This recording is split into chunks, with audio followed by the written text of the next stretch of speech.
إنا لله وإنا إليه راجعون. وحان أتعسيين جودهان فالكي وحش لماذا لها شركة دعي مقالة كسمايو ويكون انتان ضد بدن كل داوعمين إنكسي بدن خسارنا في مال بنا وسوق جارسية فالكاسو أفريان من حيال على وجوده ودبعتكوا ومدى الصوماليات قارهان يادون كمان waxaan dhimashadu ahayd 26 qof dadka dhintay ee aan ka soo qaadnay meeshii hoteelkii wax ka dhaceen dad Soomaali oo jinsiyado wata dawlado kala sida 3 qof oo Kenyaana 1 qof oo Canadian 1 qof oo British watay 2 Maraykana iyo 3 Tanzaniana dadkaasi waxay ka mid yihiin 26 qof ee dhimashada waxaa kale oo dhaawac jiray 56 qof iyaga laftirkooda ay ku jiraan dad jinsiyada kala wata gaar ahaan qaar aan Soomaali asalkooda ahayn oo laba shiinays ay ku jiraan oo kalluumaysataa dadkan waxaan leenahay Ilaahay ha u naxariisto inta dhaawacana Ilaahay ha u boogadhayo Allah ha caafiyo dadkana waxaan ka codsanaynaa in Ilaahay u soo bariyaan تعسيلاس كدب إلهي بانا اسكاله سبحانه وتعالى نصيب كاس حانومها العلينا رب العزة سبحانه وتعالى ويسوء كقدري إلا بدباديو وإنت عصوا النفوض ميشا لغا بدباديو وما أنت وقت ياسكوبا إلا وسوء حديده صوبته وها رب سبحانه وتعالى كذب وحارب أن نمهد عليه إذا كأمني جبلان وأنا أنكر أيه وحيقبتين الشقاء هذه مهمة يجي سراكي شود تاسو أسامح هذي يلا أنا هاي قرح هراء بدنان شري وديان كان كوبدنا إن هذا المدة أي قصة أفشرين أي سببتي إني إلهي dadnimada uu siiyay iyo geesinimadooda iyo khibradooda ay shaqada u leeyihiin inay ku badbaadiyaan muddo yar ay ku soo afjaraan iyadoo ay ahaayeen 4 qof waxa fuliyay falka hal mid oo qaraxa watay oo gaariga qaraxa isku qarxiyay 2 mid oo la hayo meednimadooda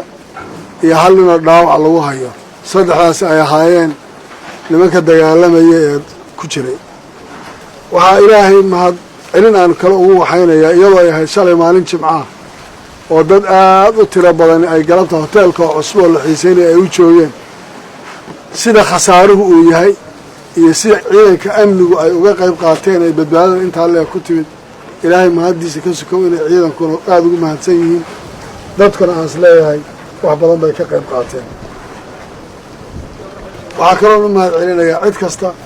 oo nooga soo tacsiyeysay oo arrintaas yada nagala qayb qaadatay murugadaana nagala qayb qaadatay inta markaan ka baxo waxaan rabaa inaan diro fariin amni ah Rex maayo way ku cusub yihiin falalka sidan oo kala waxaan rabaa inay ciidamadu sameeyaan foojignaan dheeraada oo ay aad uga digtoonaadaan falalka argagixisonimo ee mar walba ay isku dayayaan inay sameeyaan iyadoo weliba ay ka faa'iideysanayaan xilligan doorashooyinka iyo siyaasadda lagu jiro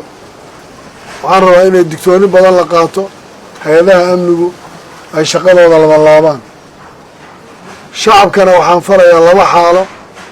qodobka koowaad oo ah inay la shaqeeyaan ciidamada amniga oo ay kala shaqeeyaan sidii horeba uga shaqeeyeen xogta iyo marba wixii ay helaan ee dareenkooda qodobka labaadna inay tahay inay ka fogaadaan meelaha ay wax ka dhacayaan hadday wax dhacaan meesha wax ka dhacaan inaan lagu soo didin oo sida shalay dhacday oo kale inay ciidamada ku cuslaato shacabka laftiisa kuwa banaanka ka imanaya inay badbaadiyaan oo ka badbaadiyaan sababtoo qof waliba meeshii oo dagaal ka socda oo qarax ka dhacay buu wuxuu rabaa intuu aado inuu isagu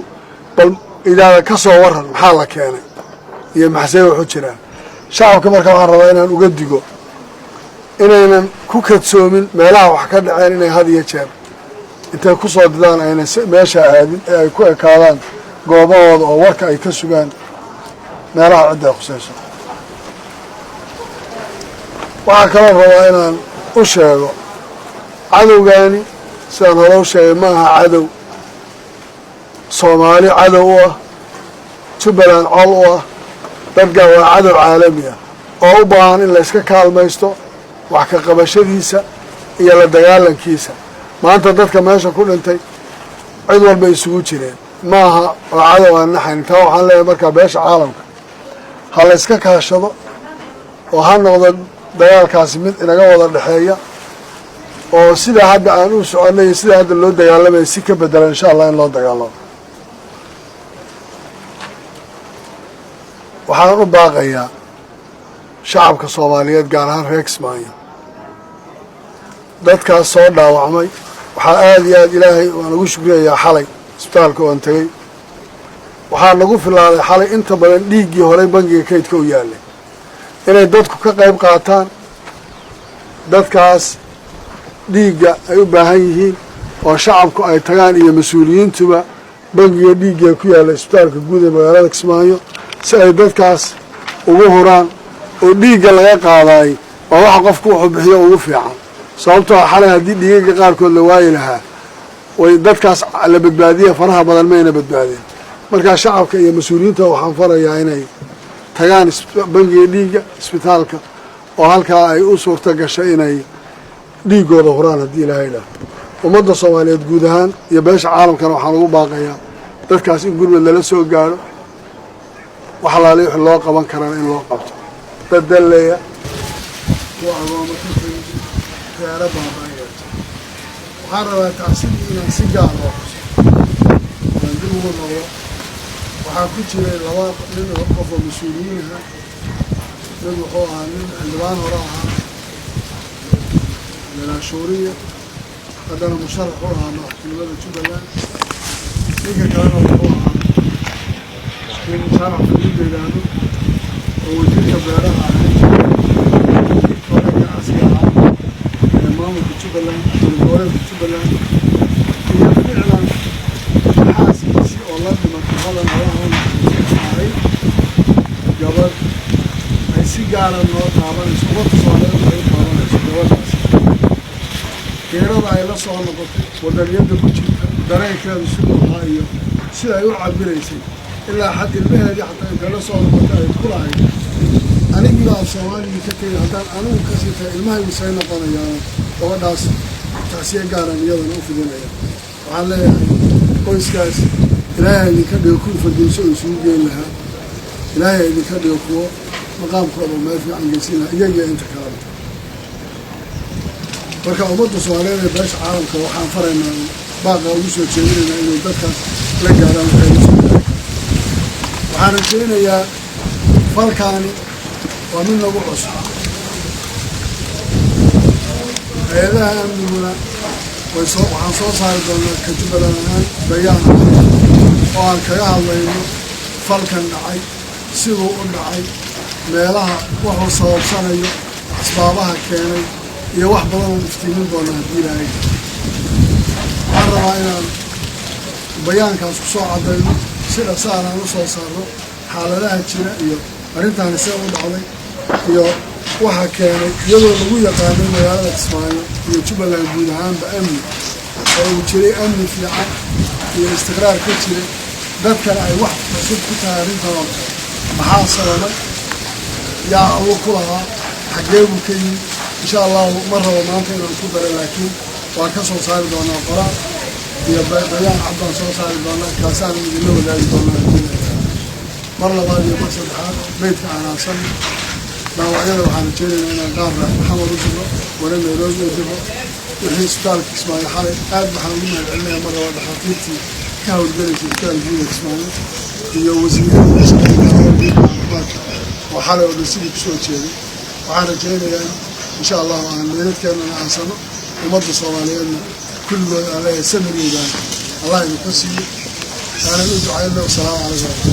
أنا أدعو عينا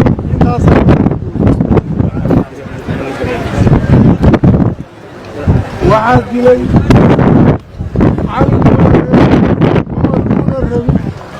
وأعلى وجود